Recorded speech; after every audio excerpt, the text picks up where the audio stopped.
श्रद्धेय अटल जी की जन्म शताब्दी वर्ष इस समय सारे देश में मनाई जा रही है। मैं मानता हूं कि भारत के राजनीति के अटल जी एक मनीषी थे और मां भारती के कैसे सच्चे सपूत थे जिन्होंने देश की प्रतिष्ठा, सेवा और विकास के लिए अपना संपूर्ण जीवन ही समर्पित कर दिया था। सभी जानते हैं कि सामाजिक जीवन में लोगों का आदर सम्मान प्राप्त करना आसान नहीं होता है और नेताओं के लिए तो मैं मानता हूं कि यह काफी दुर्लभ होता है। लेकिन अटल जी ने केवल अपनी राजनीतिक पार्टी के लोगों का ही सम्मान प्राप्त नहीं किया, बल्कि दूसरे राजनीतिक दलों का भी सम्मान प्राप्त करने में वह पूरी तरह से कामयाब रहे। उनके साथ मेरा व्यक्तिगत रिश्ता रहा है। लंबे समय तक उनके साथ काम करने का मुझे अवसर भी प्राप्त हुआ है। जहां तक मैं उनको समझ पाया हूं, मैं कह सकता हूं कि वह जन्मजात एक कवि थे, ओजस्वी वक्ता थे, श्रेष्ठ चिंतक थे और काल्पनिक क्षमता के धनी थे। विचारक भी थे, लेखक भी थे और भारतीय राजनीति के एक उज्जवल नक्षत्र थे।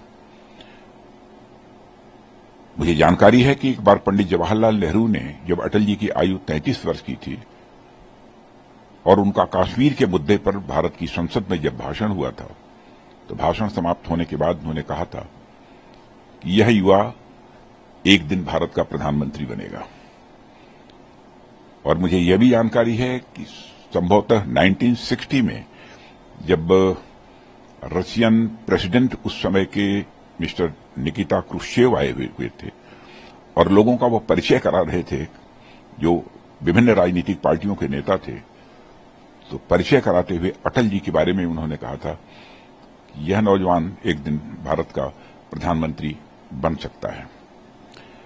अटल जी ने सुशासन को मजबूत करने के लिए संविधान में भी संशोधन किए थे और एक संशोधन जो उन्होंने किया था वह minimum government and maximum governance से संबंधित था। मिनिमम गवर्नमेंट और मैक्सिमम गवर्नेंस की भावना से मंत्रिपरिषद के आकार को उन्होंने सीमित कर दिया था ताकि खर्च पर भी प्रतिबंध लगाया जाए। और इस संशोधन ने दल विरोधी कानून के तहत जरूरी बदलाव भी किए ताकि भ्रष्टाचार पर लगाम लगाई जा सके और राजनीतिक स्थिरता को भी भारत में बल मिले, यह उनका उद्देश्य था। भारतीय अर्थव्यवस्था को सुदृढ़ करने में उन्होंने बहुत ही महत्वपूर्ण भूमिका निभाई और सभी जानते हैं कि उस समय जीडीपी की ग्रोथ रेट मोर देन 8% थी। यह मैं समझता हूं कि एक बहुत बड़ी उपलब्धि थी। गोल्डन क्वाड्रिलेटरल स्वर्णिम चतुर्भुज योजना उन्होंने ही प्रारंभ की थी। North south east west corridor को भी उन्होंने ही प्रारंभ किया था। माने ऐसे कई योजनाएं उन्होंने प्रारंभ की थी और इन योजनाओं को मैं यह मानता हूं कि यह पाथ ब्रेकिंग स्टेप्स थे विकास की दृष्टि से भारत में, जो सिलसिला अटल जी ने प्रारंभ किया था। टेलीकॉम सेक्टर और टैक्सेशन में भी उन्होंने बहुत सारे संशोधन किए थे। ऐसे यदि मैं गणना कराना शुरू करूं उनके द्वारा उठाए गए कदमों की तो कि लंबी फहरिस्त है, बहुत विस्तार में जाने का कोई औचित्य नहीं है। लेकिन मैं इतना ही कह सकता हूं कि उन्होंने समाज के सभी वर्गों की चिंता की।